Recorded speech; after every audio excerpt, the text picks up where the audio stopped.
High speed stability आप यहाँ पर देख लो, कॉर्नरिंग पे बिल्कुल भी 100 की स्पीड पे भी आउट ऑफ लेन नहीं जा रही है। फोर्थ गियर पे सीएनजी ड्राइव कर रहा हूँ, 120 की स्पीड यहाँ पर इतने इजीली फोर्थ गियर पे गेन कर ली है। कौन बोलता है सीएनजी अंडर पावर है। ऑफ रोडिंग एरियाज पे भी मैं 70-80 की स्पीड पे ड्राइव कर रहा हूँ। सेकेंड गियर पे इस इंक्लाइन रोड पे मैं सीएनजी में बढ़ा रहा हूँ, ये देखो। इससे बेटर टॉर्क आपको क्या ही चाहिए। बिल्कुल भी गाड़ी नॉक नहीं करी। इंडियन मार्केट में जितनी दूसरी कंपनियां 3 सिलेंडर इंजन प्रोवाइड कर रही है ना, उसके कंपैरिजन में फॉर श्योर ये ज्यादा रिफाइंड रहने वाला है, ज्यादा रिलायबल रहने वाला है। एक कॉमन डाउट लोगों के दिमाग में है कि यार बलिनो सीएनजी भी मिल जाती है, जब हमें बलिनो पे डिस्काउंट मिल रहा है तो हमें स्विफ्ट क्यों लेना चाहिए। थर्ड गियर पे मैं यहाँ पर पुश करके रखा हुआ है, कहीं भी आपको इंजन ऐसा नहीं होगा कि इंजन से कोई स्ट्रेस फील हो रहा है। तो दोस्तों, जब से स्विफ्ट 4 जनरेशन इंडियन मार्केट में लॉन्च हुई है, तब से बहुत सारे कस्टमर्स इसके सीएनजी वेरिएंट के लिए वेट कर रहे थे। फाइनली मारुति सुजुकी ने अपनी स्विफ्ट में एस सीएनजी लॉन्च कर दिया और आज मैं आपके लिए first video on YouTube drive impression लेकर आया हूँ। पेयर व्हील रिमूव कर दिया है, तो उसके अलावा क्या ऑप्शन मिलता है वो भी बातें करने वाले हैं। सीएनजी में पावर में क्या कुछ डिफरेंस मिलेगा वो भी बातें करेंगे। बिकॉज 4 महीने पहले मैंने पेट्रोल स्विफ्ट पर माइलेज टेस्ट भी करा था, ड्राइव वीडियो भी डाली थी। और 3 सिलेंडर इंजन पेट्रोल में इतना बढ़िया माइलेज दे रहा है, तो लोगों को ये था कि यार सीएनजी में कितना माइलेज देगा। 33 का माइलेज कंपनी ने क्लेम करा है, बट एक्चुअल में इसका एक अनबायस्ड ड्राइव इंप्रेशन रहने वाली है, जिसमें हम इनिशियल पिकअप, ब्रेकिंग, सारी बातें करने वाले हैं। तो यहाँ से ड्राइव पे चलने के पहले मैं आपको सीएनजी टैंक भी इसका बता देता हूँ, साथ ही में 1-2 चेंजेस और करें वो भी चेकआउट करा देता हूँ। पहले तो यहाँ पर आप देख सकते हो सीएनजी टैंक मिल जाता है, 55 लीटर्स का वाटर होल्डिंग कैपेसिटी के साथ आता है। बूट स्पेस ज़्यादा तो नहीं बच रही, बट आपका नीडेड स्टफ यहाँ पर इजीली आ सकता है अगर आप पार्सल ट्रे को हटा दोगे। टायर इन्फ्लेटर किट मिलती है, पंचर किट, इसकी बातें हम ड्राइव वीडियो में करेंगे। साथ ही में लेफ्ट साइड आपको पुरानी स्विफ्ट में पेट्रोल टैंक के साथ ही सीएनजी टैंक मिलता था, बट अब आपको सेपरेट कर दिया है। राइट साइड आपको लॉकआउट सिस्टम के साथ मिलता है। ओपन करो, इसे आप होल्ड करो, यहाँ से सीएनजी फिल कराओ और फिर से आप इसे कुछ इस टाइप से लॉक कर सकते हो। चलते हैं यहाँ से, देखते हैं अंडर पावर तो फील नहीं हो रही, स्टेबिलिटी कैसी है, ब्रेकिंग कैसी है, क्या कुछ आपके लिए वर्थ इट चॉइस रहने वाली है कि नहीं। आ चुके हैं इसके इंटीरियर में। सबसे पहले फ़ोन को यहाँ प्लेस कर लेता हूँ। अपर वेरिएंट्स में आपको यहाँ पर वायरलेस चार्जिंग भी मिल जाती है, बट आज मैं आपके लिए most value for money VXI लेकर आया हूँ, VXI CNG वेरियंट। अब वैसे भी आपको स्विफ्ट का अगर CNG लेना चाह रहे हो तो ये आपके लिए बेस वेरियंट रहने वाला है, बिकॉज LXI में आपको कोई CNG का ऑप्शन मिलता नहीं है। 2 बार आपको यहाँ पर दिख रहे हैं। CNG ब्लिंक इसलिए कर रहा था बिकॉज वो कन्वर्ट नहीं हुआ था, अब फाइनली CNG पे कन्वर्ट हो चुका है। सारी इंटरेस्टिंग बातें इसके बारे में करने वाले हैं। पहले यहाँ से लेते हैं यू टर्न। और जैसे कि मैंने 4 महीने पहले इसी लोकेशन पर स्विफ्ट 4 जनरेशन की ड्राइव वीडियो बनाई थी, और उसमें मैंने बताया भी था कि infotainment system as well as ये नीचे का जो कंसोल है वो ड्राइवर साइड टिल्टेड है, जिसके कारण आपको इसे मैनेज करने में बहुत ईजी हो जाता है। हालांकि मेरे ख्याल से इसमें रिवर्स पार्किंग कैमरा नहीं मिलता है। देखते हैं सीएनजी में क्या कुछ पावर ये डिलीवर कर रही है। यहाँ पर रेव करके लॉन्च करते हैं। Raving till 5000 RPM, let's go.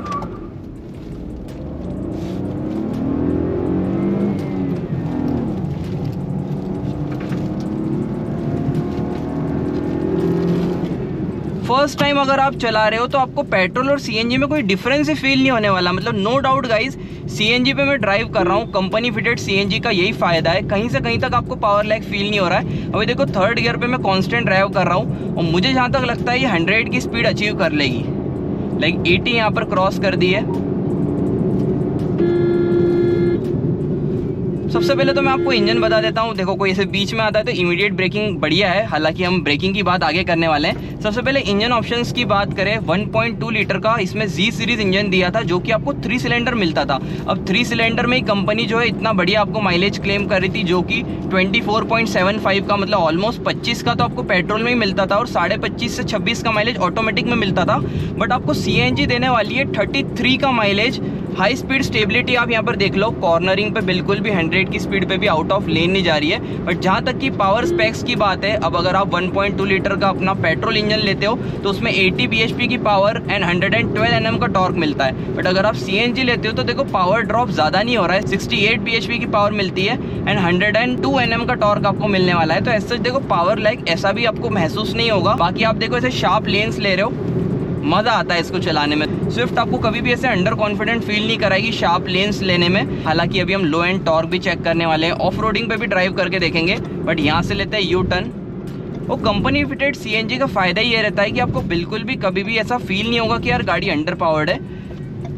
और यार देखो, कहीं ना कहीं अगर आप सीएनजी ले रहे हो तो आपको उस चीज़ में कॉम्प्रोमाइज़ भी करना पड़ता है। ईजिली देखो स्टीयरिंग रिटर्न आ जाता है। साथ ही में थोड़ा हाई स्पीड पर ड्राइव करते हैं इसको। मतलब देखो पावर डिलीवरी जो है ना थोड़ी सी डिलेड है, बट आपको पावर पूरी मिलने वाली है। मतलब लाइक आपको पेट्रोल में जो इंस्टेंट पावर मिलती है, इसमें आपको हल्की सी डिलेड मिलने वाली है। थर्ड गियर में 100 की स्पीड ऑलमोस्ट क्रॉस कर ली है, ये आप चेकआउट करो। फोर्थ गियर पे सीएनजी ड्राइव कर रहा हूँ, 120 की स्पीड यहाँ पर इतने इजीली फोर्थ गियर पे गेन कर ली है। कौन बोलता है सीएनजी अंडर पावर है। साथ ही में 120 की स्पीड पे अगर हम लेन चेंज करते हैं, देखो शार्प लेन तो नहीं लूँगा, बट आपको बिल्कुल भी इनसिक्योरिटी इसमें फील नहीं होने वाली। आराम से आप 100-120 इजीली क्रूज कर सकते हो। और अगर मैं इस स्पीड पे भी चला रहा हूँ ना, तो भी मुझे ये गाड़ी 25 से 26 का माइलेज निकाल के देने वाली है। मतलब कहीं ना कहीं आज की तारीख में जो टू व्हीलर्स का माइलेज है ना 30-35, वो आपको ये स्विफ्ट सीएनजी निकाल के देने वाली है। सेफ्टी मेजर्स पे भी बहुत सारा काम मारुति सुजुकी ने करा था जब से ये 4th जनरेशन आया है। पैनल स्ट्रॉन्ग कर दिए, ज़्यादा स्टील बढ़ा दिया है पैनल्स में। बेस मॉडल से आपको 6 एयरबैग्स मिल जाते हैं, तो ये सारे फीचर्स तो करे ही है। बाकी देखते हैं ऑफ रोडिंग पे कैसा क्या रिस्पॉन्स है, बिकॉज बहुत सारे लोग इसे रूरल एरियाज के लिए कंसिडर करेंगे, कच्ची सड़कों के लिए कंसिडर करेंगे। 163 mm का ग्राउंड क्लियरेंस आपको इसमें मिल जाता है, तो वैसे तो देखो ग्राउंड क्लियरेंस से रिलेटेड कोई दिक्कत नहीं आने वाली। और ये गाड़ी, ये जो इंजन है जी सीरीज इंजन, नए में जब आया था बहुत सारे लोग सोच रहे थे कि यार ये इंजन कैसा रहेगा।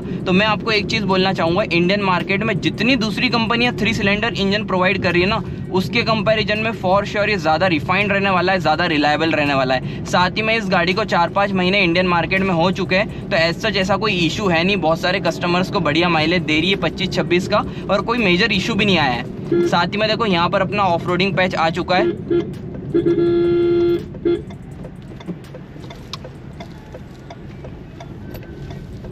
यहाँ पर देखो थोड़ी सी खराब सड़क है, चला के देखते हैं।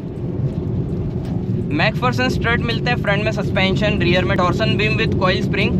तो एज सच देखो ऑफ रोडिंग एरियाज पे भी मैं 70-80 की स्पीड पे ड्राइव कर रहा हूँ, बिल्कुल भी इशू नहीं आ रहा है। देखो कीबिन में थोड़ा बहुत नॉइस आएगा, बाकी आपको ऐसे जैसे कच्ची सड़कों में चलाने में कोई भी इशू नहीं आने वाला है। साथ ही में यू टर्न लेके दिखाता हूँ। टर्निंग रेडियस मेरे ख्याल से 4.7 मीटर का मिलता है, तो अगर आप सिटी पॉइंट ऑफ व्यू से भी कंसिडर करना चाह रहे हो, मेरे ख्याल से एक टर्न में यह यू टर्न हो जाएगी। देखो एक ही बार मैंने टर्न करी है, एकदम अल्ट्रा लाइट स्टीयरिंग आपको मिलने वाला है।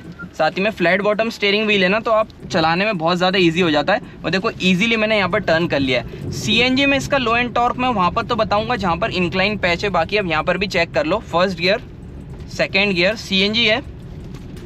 देखो सीएनजी पे सेकेंड गियर में कोई भी इशू नहीं आ रहा है। मतलब आपको ऐसा कोई मन में डाउट रखना नहीं है कि यार मैं फैमिली के साथ जा रहा हूँ, कहीं हिली एरियाज में चला रहा हूँ तो अंडर पावर फील होगी क्या, ऐसा बिल्कुल भी आपको इशू नहीं आने वाला है। साथ ही में इसमें स्पेयर व्हील हटा दिया है। अब हटा के आपको क्या चीज़ मिलती है वो अभी मैं हाईवे पे आने के बाद बताऊंगा। बाकी ऐसा जो आपको ऐसे ऑफ रोडिंग एरियाज में देखो बिल्कुल भी ऐसे आउट ऑफ लेन नहीं जाती। सिंस 2005 ये गाड़ी इंडियन मार्केट में, तो कहीं ना कहीं 20 साल का ट्रस्ट है इस गाड़ी के साथ।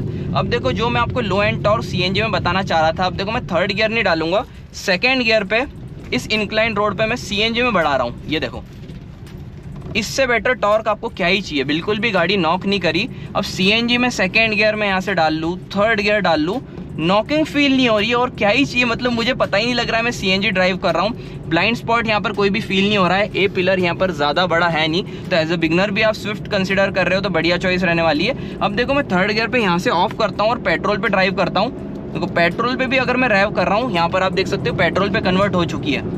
तो जैसा कि मैंने बताया थोड़ी क्विकनेस बढ़ गई है, मतलब जो 100 पे जा रही थी यहाँ से अगर मैं सीएनजी ऑन कर लूँ, पावर लैग मुझे कहीं से कहीं तक फील नहीं हुआ है। बट जो ड्यूरेशन है ना, मतलब 0 से 80 जाने की जो टाइम ड्यूरेशन है वो आपको सीएनजी में थोड़ी सी ज़्यादा लेने वाली है। बाकी एज सच कहीं भी आपको अंडर पावर फील नहीं होगी। इसमें आपको टायर इन्फ्लेटर किट मिलती है, तो आपका जो एयर कंप्रेसर है उसको आप 12 वोल्ट के चार्जिंग आउटलेट में कनेक्ट करके खुद ही आप टेम्प्रेरी पंचर बना सकते हो, जो कि बहुत ही बढ़िया बात मुझे लगी।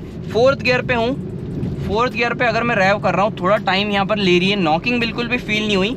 और यहाँ से जो धीरे धीरे भी पावर जनरेट करेगी, मेरे ख्याल से 2-2.5 हज़ार RPM जैसी ये क्रॉस करती है, एक अच्छा सा पुल आपको ये देने वाली है।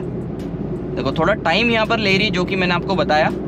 आगे देखो 2.5 हज़ार RPM के बाद अब ये पावर जनरेट कर ली है। मतलब 80-100 तो आपको बिल्कुल भी इस गाड़ी में फील नहीं होने वाली है। साथ ही में आप ऐसे चलाओगे ना, मज़ा आएगा आपको for sure, because refinement and reliability में इसका कोई तोड़ नहीं है। जैसे ही मैं शार्प लेन्स लेता हूँ, ये देखो मज़ा आएगा आपको इस गाड़ी को चलाने में। साथ ही में ब्रेकिंग फीचर्स की बात करें, ABS, EBD, ट्रैक्शन कंट्रोल जैसे फीचर्स आपको मिल जाते हैं। स्टार्ट स्टॉप बटन आपको इस वेरिएंट में नहीं मिलता, बाकी अपर वेरिएंट्स में मिल जाएगा। वर्डिक की ओर भी बढ़ेंगे कि आपके लिए in the 2024 CNG right choice रहने वाली कि नहीं, बिकॉज एक कॉमन डाउट लोगों के दिमाग में है कि यार बलिनो CNG भी मिल जाती है, जब हमें बलिनो पे डिस्काउंट मिल रहा है तो हमें स्विफ्ट क्यों लेना चाहिए। अब देखो 3 सिलेंडर इंजन इसमें आपको मिलता है, बलिनो में 4 सिलेंडर इंजन मिलता है। दोनों ही इंजन ज़्यादा रिलायबल है, बट फॉर श्योर ज़्यादा माइलेज आपको स्विफ्ट देने वाला है, बिकॉज 3 सिलेंडर का जो Z सीरीज इंजन है वो स्पेशली माइलेज ओरिएंटेड बनाया गया है। नो डाउट देखो आपको बलिनो लेना है तो वो भी मारुति सुजुकी का ही प्रोडक्ट है, नेक्सा का प्रोडक्ट है, तो आप फॉर श्योर कंसिडर कर सकते हो। बट स्विफ्ट का एक अपना फैन बेस है, मतलब जो पहले से मेंटेलिटी बना लेता है ना स्विफ्ट लेना है, तो वो कहीं इंडियन मार्केट में दूसरे ऑप्शंस की ओर जाएगा भी नहीं। As compared to Altroz, Tiago, Grand आई-10, नियोस या जितने भी ऑप्शंस इस प्राइस पॉइंट पे अवेलेबल है या इस सेगमेंट में अवेलेबल है, वो आपको इतनी ज़्यादा रिफाइनमेंट और इतना ज़्यादा माइलेज बिल्कुल भी नहीं देने वाला है। साथ ही में यहाँ पर सस्पेंशन की तो बात हम कर चुके हैं, बट ये देखो ब्रेकर्स पे बिल्कुल भी फील नहीं होते, काफ़ी रिफाइंड रहती है गाड़ी। और सेकंड गियर पे ही चला रहा हूँ। CNG तो देखो मैं आपको ऑनेस्टली बताना चाहूँगा, कोई मैं ऐसी जबरन तारीफ नहीं कर रहा हूँ। CNG मुझे चला रहा हूँ बिल्कुल भी फील नहीं हो रहा है। आप अगर फर्स्ट टाइम चला रहे हो पेट्रोल और CNG पैरेलल, मतलब आपको कोई ऐसा ज़्यादा अंतर देखने को नहीं मिलने वाला है। बट देखो जहाँ तक की वर्डिक की बात आती है, इस गाड़ी को लेना चाहिए कि नहीं, तो देखो स्विफ्ट जहाँ पर नाम आता है, मैंने आपको पहले भी बताया, वो अपने आप में एक ब्रांड बन चुका है। इतने लोगों का ट्रस्ट है, तभी इतने सालों से इसके सेल को कोई बीट नहीं कर पाया। जहाँ तक कि CNG की बात है, अगर आपका सिटी रन भी है या हाईवे रन है, आप एक माइलेज ओरिएंटेड गाड़ी चाह रहे थे, देन फॉर श्योर ये आपके लिए बढ़िया चॉइस रहने वाली है। बिकॉज 33 कंपनी क्लेम कर रही है, मैं तो बोलता हूँ लीस्ट आप 30 भी पकड़ के चलते हो तो कितना बढ़िया माइलेज है। साथ ही में पंच, CNG, एल्ट्रॉस, टियागो, इन सब के कंपेरिजन में आपको ये ज़्यादा रिलायबल रहने वाली है। रिफाइंड भी बहुत ज़्यादा है, बिकॉज देखो मैं आपको बताता हूँ, थर्ड गियर पे मैं यहाँ पर रेव करके रख रहा हूँ, 4-5 हज़ार RPM पे भी आपको कुछ फील ही नहीं होता। यहाँ पर आप ये चेक करो, थर्ड गियर पे मैं यहाँ पर पुश करके रखा हुआ है, कहीं भी आपको इंजन ऐसा नहीं होगा कि इंजन से कुछ स्ट्रेस फील हो रहा है। रेव हैप्पी इंजन मिलता है, Z सीरीज का इंजन है, मज़ा आएगा आपको इस गाड़ी को चलाने में। लॉन्ग टर्म के लिए गाड़ी चाह रहे हो, लो मेंटेनेंस कार चाह रहे हो, आँख बंद करके स्विफ्ट ले लो।